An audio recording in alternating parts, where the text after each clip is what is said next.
if you've got a foundation sitting in your drawers that just don't work for you, they're either too light, too dark, too thick, too thin, but on their own they're just not working, keep watching. I'm going to show you something that's really not rocket science, but I did it the other day and I thought it may help.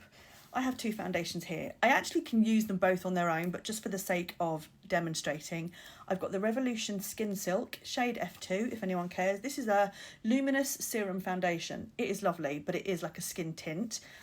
And I've got the IT Cosmetics CC cream, the SPF 50 plus full coverage colour correcting cream. Now I've got loads of videos on this.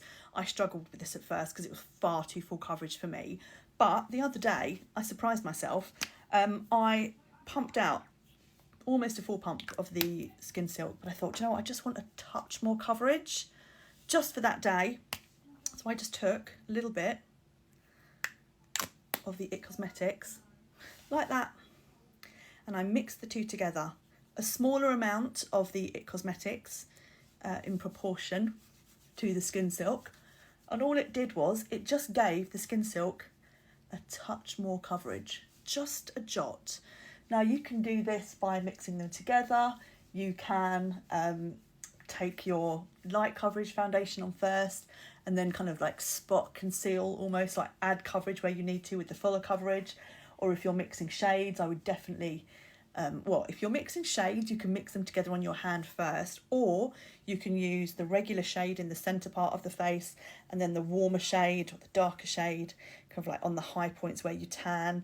But it just gives you options, to wardrobe your foundations, wardrobe your coverage.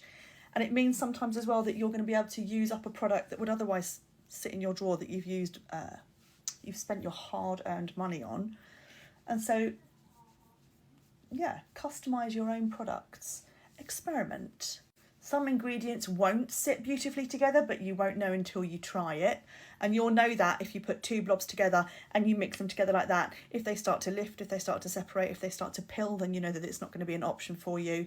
But that gives me the lightness of the Skin Silk with the touch more coverage of this. But this on its own is just a little bit too much for me. Nothing revolutionary, just giving you ideas of how to use products that you've probably got sitting in a drawer somewhere. Hope that helps.